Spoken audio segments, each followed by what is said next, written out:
313 رسول اور باقی انبیاء کرام علیہ السلام، جن میں اللہ کے نبی حضرت ابراہیم خلیل اللہ بھی ہے۔ حضرت ابراہیم خلیل اللہ، آپ کا تذکرہ قرآن مجید کی 25 سورتوں میں اللہ کریم نے مختلف انداز میں فرمایا۔ کبھی نمرود سے مناظرے کا ذکر فرمایا، کبھی اپنے عرفی والد چچا آزر، اس سے مناظرہ، اس کو نصیحت دعوت توحید دینے کا ذکر فرمایا، اور کہیں حضرت ابراہیم علیہ السلام نے جو اپنے فرزند ارجمند حضرت اسماعیل علیہ السلام کی قربانی اللہ کی بارگاہ میں پیش کی، اس کا تذکرہ فرمایا، اور کبھی حضرت ابراہیم خلیل اللہ کے اوصاف حمیدہ، اخلاق حمیدہ کا ذکر فرمایا، کبھی حضرت ابراہیم علیہ السلام کے کعبۃ اللہ کو تعمیر کرنے کا اللہ کریم نے تذکرہ فرمایا، کبھی حضرت ابراہیم علیہ السلام کی دعاؤں کا تذکرہ فرمایا۔ تو قرآن مجید میں 25 سورتوں میں حضرت ابراہیم علیہ السلام کا ذکر مختلف انداز میں اللہ رب العزت نے فرمایا۔ کم و بیش 69 آیات ہیں جن میں حضرت ابراہیم علیہ السلام کا تذکرہ آیا، اور 25 سورتوں میں مختلف 69 آیات ہیں۔ تو میں نے جو آیت حضرات کے سامنے آیت مبارکہ تلاوت کی، وَاذْكُرْ فِي الْكِتَابِ إِبْرَاهِيمَ إِنَّهُ كَانَ صِدِّيقًا نَبِيًّا۔ وَاذْكُرْ فِي الْكِتَابِ إِبْرَاهِيمَ، آپ کتاب میں ابراہیم کا ذکر کیجیے، ابراہیم کا ذکر کیجیے۔ إِنَّهُ كَانَ صِدِّيقًا نَبِيًّا، بے شک وہ سچے نبی تھے، بے شک وہ سچے نبی تھے۔ اس آیت میں حضرت ابراہیم علیہ السلام کے تذکرے کے بارے میں حکم دیا گیا کہ آپ اس کتاب میں یعنی قرآن میں حضرت ابراہیم علیہ السلام کا تذکرہ جو ہے اس کو ذکر کریں، ان کا تذکرہ کریں، ان کے تذکرے کو ذکر کریں۔ وہ اللہ کے سچے نبی تھے۔ حضرت ابراہیم خلیل اللہ کو رسول پاک صلی اللہ علیہ وآلہ وسلم کہ جد امجد میں شمار کیا جاتا ہے، یعنی آپ صلی اللہ علیہ وآلہ وسلم کے آباء و اجداد میں حضرت ابراہیم علیہ السلام کا ذکر آتا ہے، آپ کا تذکرہ آتا ہے۔ اور جو مشن اللہ کریم نے حضرت آدم علیہ السلام سے لے کر حضرت نوح علیہ السلام اور مختلف انبیاء کرام کو عطا فرمایا، انبیاء کرام بخوبی اس کو سر انجام دیتے رہے، دعوت توحید و رسالت کو عام کرتے رہے، اور مخلوق کی عملی، اعتقادی، معاشرتی رہنمائی اللہ کے حکم سے کرتے رہے۔ اللہ تعالیٰ نے ان کو مختلف شریعتیں، مختلف کتابیں عطا فرمائی، اور یہ سلسلہ چلتے چلتے ایک وقت میں ناپید ہو گیا۔ مطلب لوگوں کی اکثریت اللہ کو بلا بیٹھی تھی، اپنے ہاتھوں سے بنائے ہوئے بتوں کے سامنے وہ جھک کر ان کی عبادت میں، ان کی پوجا پاٹ میں مصروف تھے۔ ان کے خیالات، ان کے تصور میں ان کا وہی خدا تھا جو ان کے اپنے ہاتھوں کا بنایا ہوا بت تھا۔ ان کو رزق و روزی وہی دیتا تھا جو ان کے ہاتھوں کا بنایا ہوا بت تھا۔ ان کو شفا وہی دیتا تھا جو ان کے ہاتھوں کا بنایا ہوا بت تھا۔ ان کی بیماریوں کو وہی ختم کرتا تھا جو ان کے اپنے ہاتھوں کا بنایا ہوا بت تھا۔ شہر بابل میں جو رہنے والے لوگ تھے وہ مختلف چیزوں کی پوجا میں مصروف تھے۔ کچھ لوگ ستاروں کی پوجا کرتے تھے، اور کچھ لوگ سورج کی پوجا کرتے تھے، کچھ لوگ آگ کی پوجا میں مصروف تھے، تو کچھ اپنے ہاتھوں کے بنائے ہوئے بتوں کی پوجا میں مصروف تھے۔ اس دور میں کہ جب اپنے حقیقی خالق و مالک کو لوگ بلا بیٹھے، اللہ کی بنائی ہوئی مخلوق اپنے خالق کو بلا بیٹھی، تو اللہ کریم نے اپنی طرف مخلوق کو بلانے کے لیے، اپنی ذات کا تعارف کروانے کے لیے اور مخلوق کو اللہ سے جوڑنے کے لیے حضرت ابراہیم علیہ السلام کو پیدا فرمایا اور ان کو یہ مشن عطا فرمایا کہ آپ نے انہیں اس بت پرستی، اس آتش پرستی، ستارہ پرستی، سورج پرستی سے نکال کر ان کو اللہ وحدہ لا شریک کا متوالا بنا، اللہ وحدہ لا شریک کو ایک معبود ماننے والے، یہ درس ان کو دینا ہے۔ حضرت ابراہیم علیہ السلام کو اللہ رب العزت کی طرف سے یہ مشن عطا فرمایا گیا اور یہ بخوبی حضرت ابراہیم علیہ السلام نے سر انجام دیا۔ قرآن مجید میں کم و بیش 25 سورتیں اور 69 آیات میں حضرت ابراہیم علیہ السلام کا ذکر ہوا، جس میں نمرود کا ذکر بھی موجود ہے۔ نمرود اور حضرت ابراہیم علیہ السلام کا جو مناظرہ ہوا وہ بھی پورا تذکرہ قرآن مجید کے اندر موجود ہے۔ پھر حضرت ابراہیم علیہ السلام نے ایک رات، جب رات ہو گئی، آسمان کی طرف نظر کی، ستارے چمکتے ہوئے دکھائی دیے، ستاروں کی طرف دیکھ کر کہا کہ شاید یہ میرا خدا ہے، شاید میرا خدا یہ ہے، میرا معبود یہ ہے۔ لیکن دیکھتے ہیں کہ ستارے تو چمکتے چمکتے غائب ہو گئے۔ کہا میرا خدا وہ ہو ہی نہیں سکتا جو غائب ہو جائے، وہ تو ہو ہی نہیں سکتا، وہ تو فنا ہونے سے پاک ذات ہے جو میرا خدا ہے۔ پھر دیکھا کہ تھوڑی دیر بعد چاند طلوع ہوا، چاند ستاروں سے بھی بڑا، تو کہنے لگے کہ شاید یہ میرا خدا ہے۔ لیکن جب رات ڈھل گئی، صبح ہوا، چاند غائب ہو گیا، آپ کہنے لگے چاند تو میرا خدا ہو نہیں سکتا، اے چاند تو معبود ہو نہیں سکتا، اے چاند تو اس دنیا کا خالق و مالک و رازق ہو نہیں سکتا، کیونکہ تو خود ہی غائب ہو گیا۔ خالق و مالک تو وہ ہے جو فنا ہونے والا نہیں ہے۔ پھر جب دن آیا اور سورج طلوع ہوا، سورج کی تپش، سورج کی کرنیں، سورج کی شعاعیں، سورج کی روشنی، اور اتنے بڑے سورج کی طرف جب حضرت ابراہیم علیہ السلام نے دیکھا تو کہا کہ شاید تو میرا خدا ہے۔ ستارے تو غائب ہو گئے، چاند بھی غائب ہو گیا، اب تو سورج ہے، شاید تو خدا ہوگا، شاید تو معبود ہوگا۔ کیا دیکھا کہ دن ڈلتے ہی سورج بھی غروب ہو گیا۔ آپ نے فرمایا نہیں، اے میری قوم، تم کھلی گمراہی کے اندر پڑے ہوئے ہو، یہ سورج بھی خدا نہیں ہو سکتا، یہ چاند بھی خدا نہیں ہو سکتا، یہ ستارے بھی خدا نہیں ہو سکتے، کیونکہ سورج غائب ہو گیا، یہ چاند سے بھی بڑا تھا، ستاروں سے بھی بڑا تھا۔ میں نے سمجھا کہ شاید یہ خدا ہے، یہ معبود ہے، لیکن یہ غائب ہو گیا۔ خدا غائب ہونے سے پاک ہے، خدا فنا ہونے سے پاک ہے، وہ ذات ہر وقت موجود ہے۔ اے میری قوم، تم کھلی گمراہی میں ہو۔ یہ پورا تذکرہ قرآن مجید کے اندر موجود ہے، پوری آیات موجود ہیں، میں نے ان کا ایک طرح سے خلاصہ تفسیر آپ کے سامنے ابھی ذکر کیا۔ اور پھر حضرت ابراہیم علیہ السلام کو اللہ کریم نے حکم فرمایا اپنی زوجہ حضرت ہاجرہ، حضرت اسماعیل علیہ السلام، ان کو جاؤ اور بے آب و گیا چٹیل میدان، وادی ذی زر، جہاں کوئی آبادی نہ تھی، کوئی پرندوں کی چہچہاٹ بھی نہیں تھی، کوئی پانی نہیں تھا، کوئی انسان رہنے والا نہ تھا، سورج کی تپش اپنے عروج پر تھی، صحرا زمین کی تپش اپنے عروج پر تھی، ریت اور پھر چھوٹے چھوٹے پہاڑ، ان کی تپش۔ حضرت ابراہیم علیہ السلام کو حکم ہوا کہ جاؤ اپنے چھوٹے دودھ پیچھے بچے اور اپنی زوجہ حضرت ہاجرہ کو وہاں چھوڑ کر آ جاؤ۔ حکم الہی ہوا، اس کی تکمیل میں حضرت ابراہیم علیہ السلام چل پڑے۔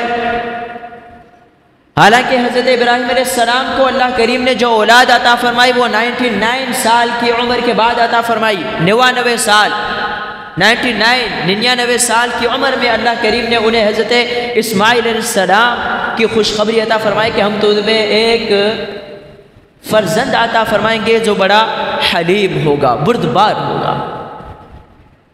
اور وہ حضرت اسماعیل علیہ السلام 99 سال کی عمر کے بعد، 99 سال کی عمر کے بعد، 99 سال کی عمر کے بعد آنکھوں کا نور، دلوں کا سکون، حضرت ابراہیم علیہ السلام کے فرزند ارجمند حضرت اسماعیل علیہ السلام حکم ہوا کہ جاؤ اپنی زوجہ کو اور ان کو بے آب و گیا میدان میں چھوڑ کر آ جاؤ، وادی غیر ذی زر میں چھوڑ کر آ جاؤ۔ اللہ کے حکم کے خاطر سر تسلیم خم کرتے ہوئے، قبول کرتے ہوئے، گردن کو جھکاتے ہوئے، اطاعت و فرما برداری کے پیکر بنتے ہوئے آپ نے اس بات کی پرواہ کیے بغیر کہ وہاں تو کوئی آبادی نہیں، وہاں تو کوئی پانی کا سسٹم نہیں، وہاں تو کسی مخلوق کا کوئی آنا جانا نہیں، وہاں تو صحرا ہے، تپش ہے، اس بات کی پرواہ کیے بغیر آپ چلے اور ان کو وہاں چھوڑا۔ جب چھوڑا تو حضرت حاجرہ نے پوچھا کہ کس کے سہارے چھوڑ کے جا رہے ہو اے ابراہیم؟ کہا اللہ کے سہارے چھوڑ کے جا رہا ہوں۔ حضرت اماں حاجرہ نے کہا اذ لا یضیعنا، پھر وہ اللہ ہمیں ضائع نہیں کرے گا۔ حضرت ابراہیم علیہ السلام چل پڑے، پیچھے مڑ کر نہ دیکھا کہ شیر خوار دودھ پیتے بچے کا کیا ہوگا، میری زوجہ کا کیا ہوگا۔ اللہ کے حکم کے خاطر چھوڑ کر جانے لگے۔ حضرت اماں حاجرہ نے آواز دی چھوڑ کر تو اے ابراہیم جا رہے ہو، لیکن کس کے حکم کی خاطر؟ فرمایا اللہ کے حکم کے خاطر۔ تو حضرت بی بی حاجرہ نے کہا پھر وہ اللہ ہمیں ضائع نہ کرے گا، یہ بھی قرآن مجید کے اندر موجود۔ اور پھر کیا ہوتا ہے؟ پانی ختم، کچھ کھجوریں تھی، مشکیزے میں کچھ پانی تھا، کچھ دن گزرے کہ پانی بھی ختم، کھجوریں بھی ختم۔ حضرت اسماعیل علیہ السلام آپ چیخ رہے ہیں، چلا رہے ہیں پانی کے لیے، پانی کی طلب ہے، اور شیر خوار تھے، دودھ پیتے تھے تو دودھ کی طلب تھی۔ حضرت اماں حاجرہ کے پاس خوراک نہ تھی کہ جس سے وہ لے کر ان کو دودھ پلاتی۔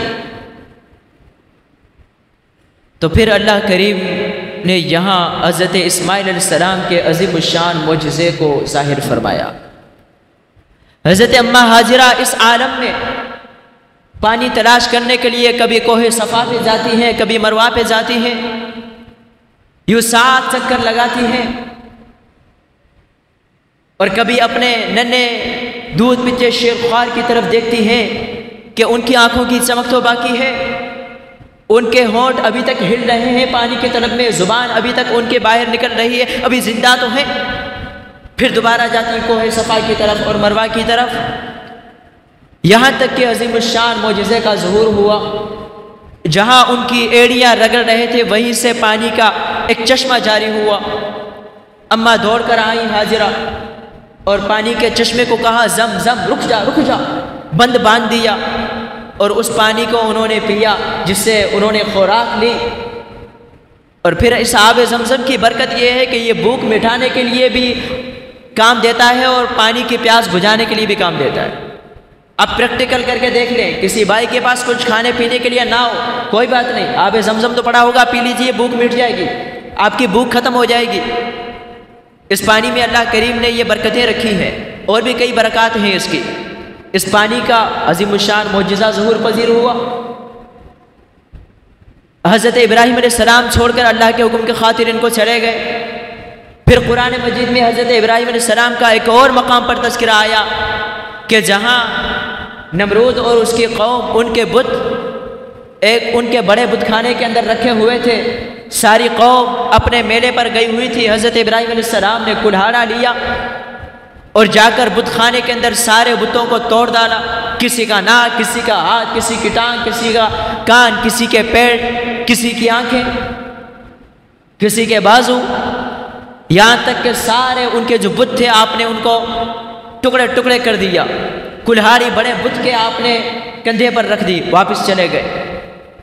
قوم آئی اور چونکہ میلے پر گئے ہوئے تھے، وہاں سے آنے کے بعد وہ اپنے بتوں کے پاس آتے تھے اور مٹھائی تھالوں میں لے کر آتے تھے، اور وہ اپنے بتوں کے سامنے رکھ کر بتوں کو سامنے رکھتے تھے برکت کے لیے، شفا کے لیے، یا ان کا جو بھی ایک تصور تھا بت پرستوں کا۔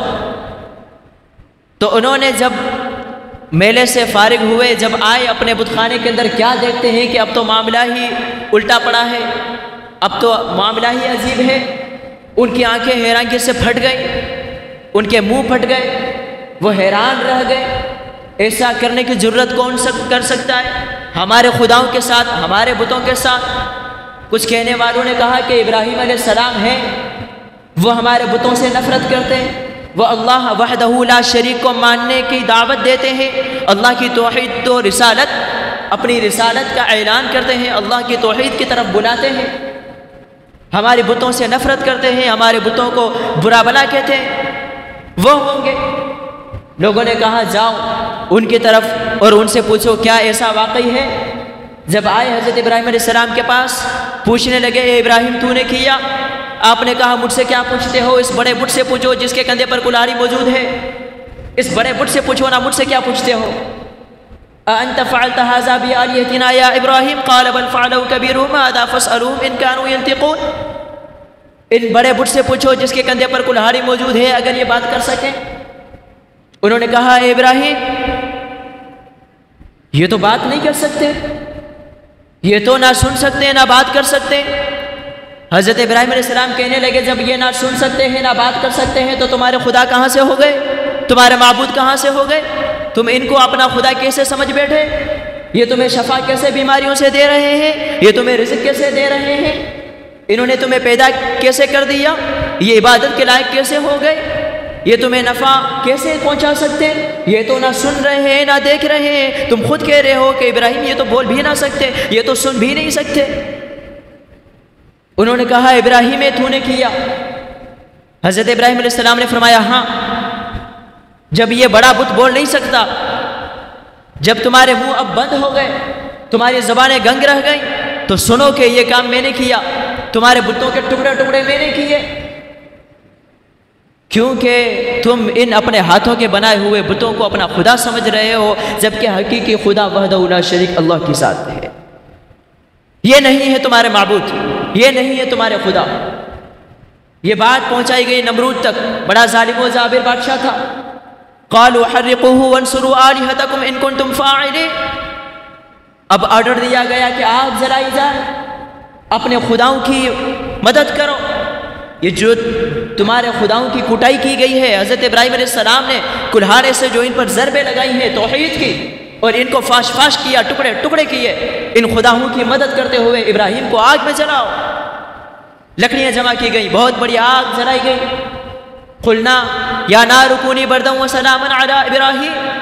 جب بہت بڑی آگ جلنے لگی، یہاں تک کہ سب نے اپنا حصہ شامل کیا اس کے اندر، اب حضرت ابراہیم علیہ السلام کو جب آگ میں پھینکا جانے لگا، من جنیق مشین کے اندر بٹھایا گیا، اس سے ان کو وہاں پھینک دیں گے آگ کے اندر۔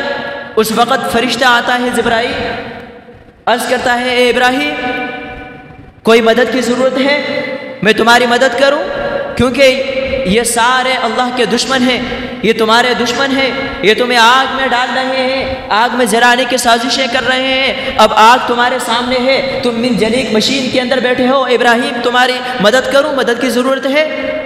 حضرت ابراہیم علیہ السلام نے کہا نہیں، میں جس خدا کا کام کرتا ہوں، میں جس خدا کی طرف، جس وحدہ اللہ وحدہ لا شریک کی طرف لوگوں کو بلاتا ہوں، وہ میرے حال سے واقف ہے، وہ میرے حال سے باخبر ہے، وہ مجھے دیکھ رہا ہے، وہ میری مدد پر قادر ہے۔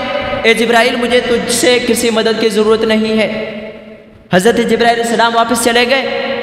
تھوڑی دیر کے بعد ایک اور فرشتہ آیا، آگ بجھانے والا، ابراہیم حکم دو آگ کو بجھا ڈالو۔ حضرت ابراہیم علیہ السلام نے فرمایا نہیں، تمہاری مدد کی ضرورت نہیں، میرا اللہ مجھے دیکھ رہا ہے، وہ میری مدد کرنے پر قادر ہے، وہ میرے حال سے باخبر ہے۔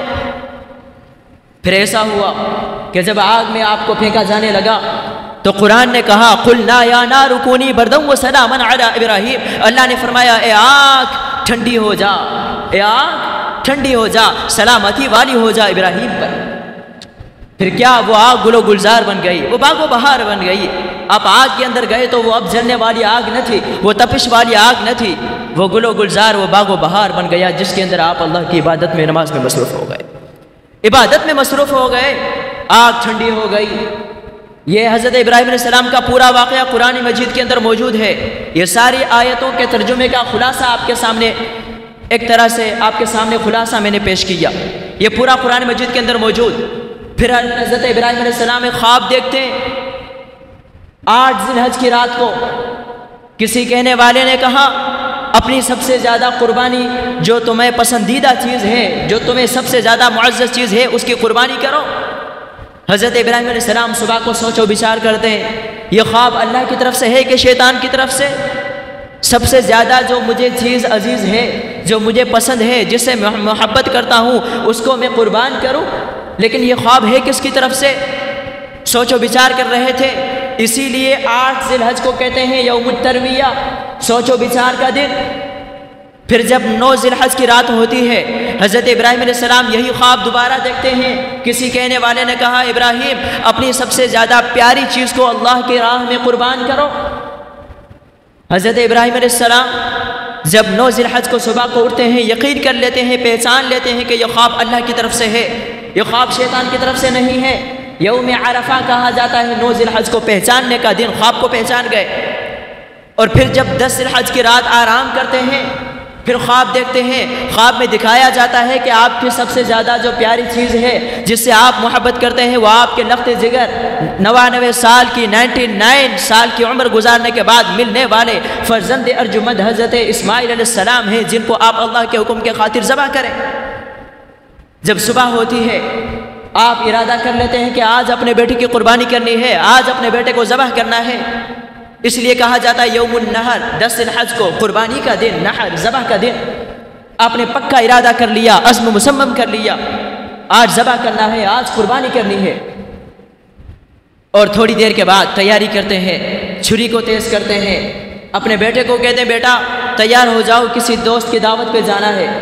جب ساتھ لے کر چلتے ہیں، تھوڑا آگے پہنچ کر مینا کے میدان میں پہنچ کر بتاتے ہیں بیٹا بات یہ ہے کہ میں نے خواب دیکھا، انی ارا فی المنام انی اذبحک فانظر ماذا ترى، میں تجھے خواب میں ذبح کر رہا ہوں اللہ کے حکم سے، بیٹا تمہاری کیا رائے ہے؟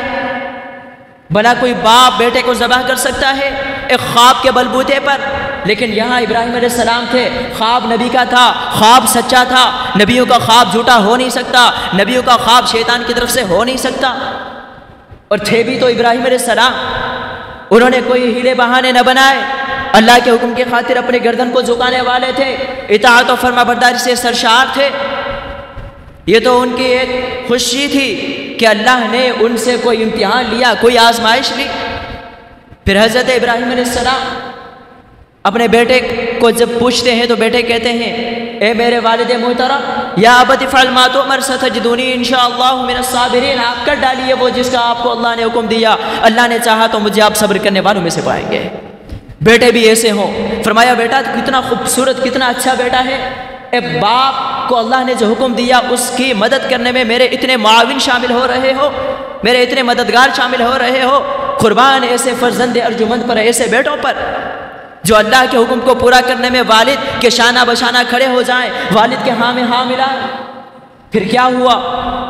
چھری چلائی، آنکھوں پہ پٹی باندھی، بیٹے نے عرض کی ابا جان پٹی باندھیے گا، کہیں آپ جب چھری میرے نازک گلے پر رکھیں تو محبت پدری میں آپ چھری نہ چلا پائیں، ایسا نہ ہو آنکھوں پر پٹی باندھیے گا کہ میری نظر آپ کی نظر میرے چہرے پر نہ پڑے۔